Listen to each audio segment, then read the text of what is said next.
Hi, I'm Kevin, and this is Novel to You, where I read from my books for you to enjoy as an audiobook when you're doing the dishes, making dinner, going for a jog, a run, walking the dog, whatever. Today we're reading from Taemane. This is the last episode, episode 20, chapter 32. Here we go. There was a slight breeze, a tickling of the skin. It was fresh and flooded through the night, whispering the hint of coming change. It swirled the shadows cast by the mine buildings as they slept under the night sky. Like mad geometric designs, the black shadows of the buildings stood against the blue-gray night.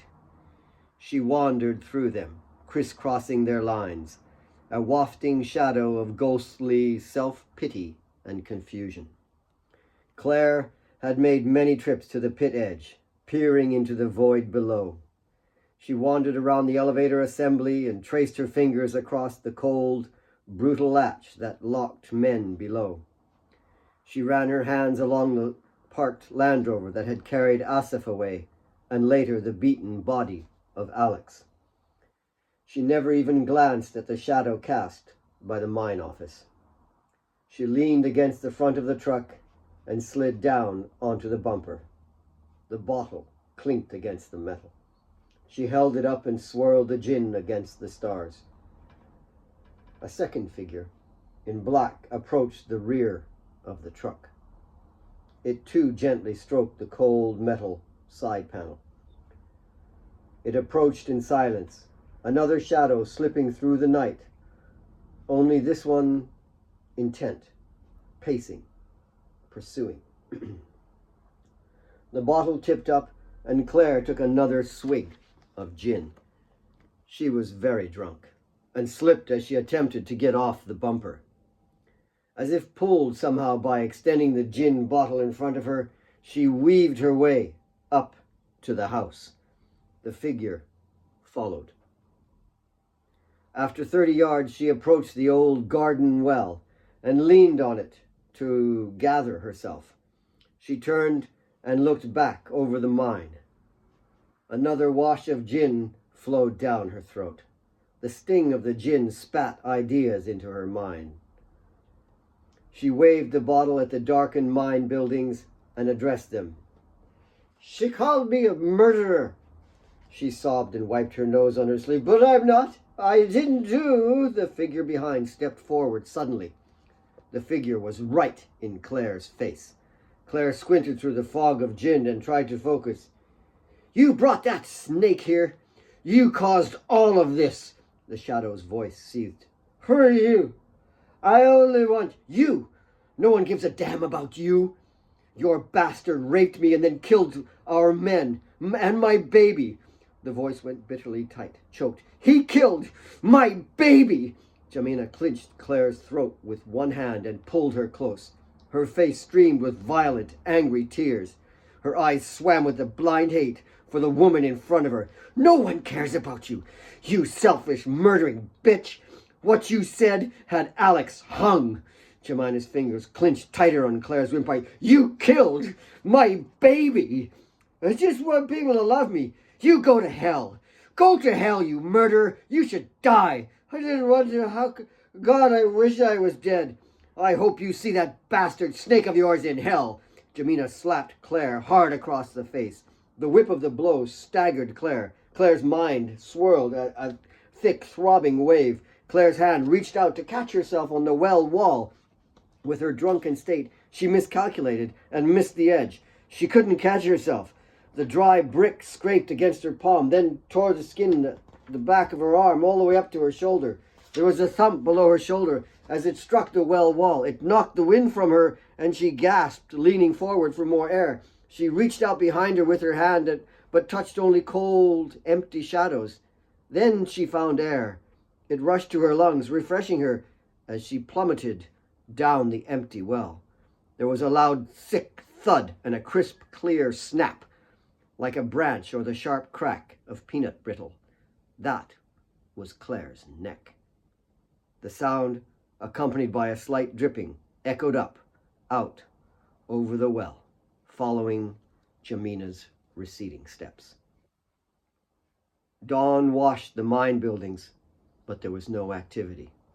All was still. As the sun warmed the grass, the depths of the well remained cold and unforgiving. Claire's body faced downward, with arm and neck twisted under. Only her face peered up. Her eyes still stared at the circle of blue sky above her. The blue eye of morning peered down at her. She was cold. Colder now than she'd been in life. Chapter 33.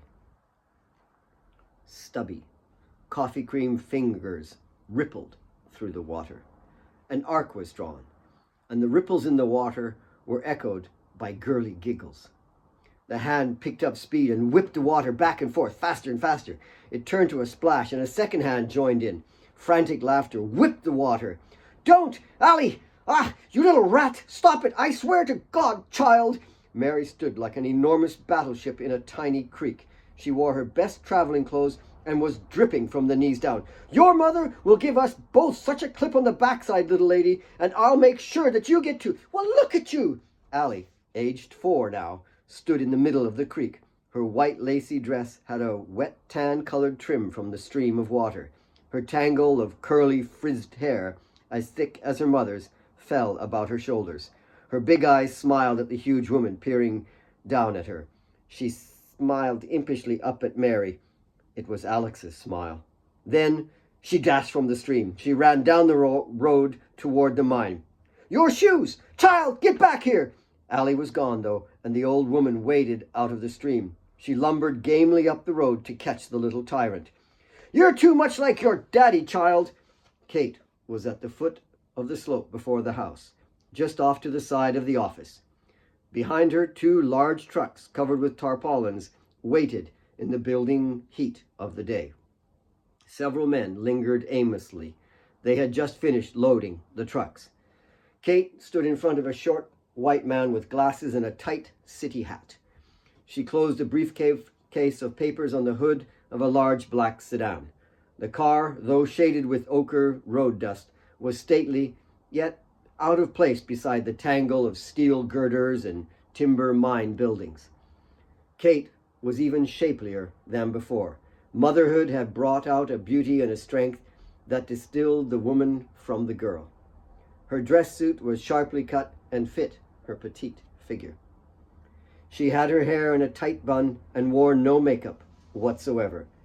Kate was a stunning woman. She extended her hand to the slight man and gave it a firm handshake. "You've driven a hard bargain, Mrs. Ostenstadt. Well, it's typical of your father, I suppose, but a fair one." "True, but I have to admit the company was anticipating an easier run of things." "Well, sir, that was your company's mistake." She smiled at the new manager. She had no malice toward him or the purchasing company. It was a fair deal, and one she was immeasurably happy to be finished with. Approaching from the right, Allie raced down the road toward her mother and the manager. Mary had just cleared the gate 50 yards behind and trundled gamely on. "I've won, Grandma! Mummy, I've won!" Allie arrived at her mother, bursting with excitement. Kate looked grimly at the dirty little girl. "Look at you! You can't travel like that! Where are your shoes?" Kate turned and called toward the back of the car. "Jemina, could you help, please? Look at what just crawled out of the stream. I have to get a few papers from the office, and then we're off. If this little one can be cleaned up." Allie giggled. Jemina crossed to Allie with feigned anger. "Come on, you! I've learned you are not what you appear to be, and I've learned about letting Grandma play with you in that stream is a bad thing. I hope you told Grandma not to do it again." They crossed back up to the empty house. "Aunt Jemina, is it true that in Pretoria you don't have to wash? That's what Grandma says." "Oh, she said that? Did she really, Allie?" "Well, I think so. Come on, I'll race you." They ran up the hill with Jemina staying just behind Allie to let her win. A few minutes later, Kate returned from the office again, accompanied by the new manager. She put the briefcase into the sedan and checked that the picnic hamper had everything they wanted for the journey. It was an ideal car for traveling, like a London taxi with the seats in the back facing each other. The manager shifted in front of Kate. My men will see the four of you onto the train, and then they'll help you with your bags. The trucks should arrive in Pretoria the following day, and we'll go straight to the address you gave us, and then they will help you unload. They'll, of course, notify you of the time. That's excellent. Thank you. She turned to get in the sedan as Mary, Jamina, and Ali settled into the seats from the other side. Tell me one thing, if you would, Mrs. Ostenstadt. Kate turned back to him. She was still only 23, and was not only a successful mine operator, but an extremely attractive young woman.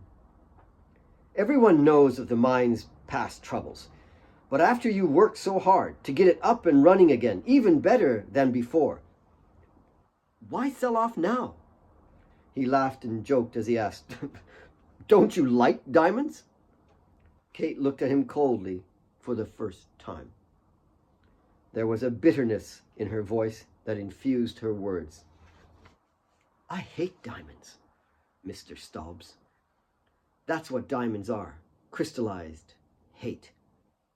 She looked out over the mine that her father had built. The new company mine operator watched the young woman, but couldn't discern what she was thinking.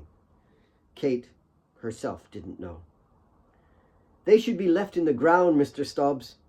The only diamond worth having is in your heart. Believe me, that is where the diamond rests. She didn't bother to look at him again. He wouldn't understand anyway. She closed the door and Mary tapped the window. The black sedan rumbled gently out of the mine. The four sat in the back of the stately sedan, facing each other. Jamina was in a game of cat's cradle with Ali. Mary and Kate stared out the window at the undulating savanna. Neither of them looked back toward the mine. As they passed the stream where Alex had first kissed Kate, she cried. Only Mary noticed. The big woman reached across and took her hand. They began to sing Alex's favorite song, the song he sang as they lay soaked on the rock and committed to each other forever. It gave Kate strength, and she joined in to hide her tears. Jamina and Ali, who sang the loudest, joined in, and the tears were hidden. They were washed away by Alex's song. And that's the end of Taemane. Thank you for joining me. I hope you like listening to it. If you'd like to read it, you can get it on Amazon. The link thingy is down below. And I hope you join me for my next book. Until then, be well.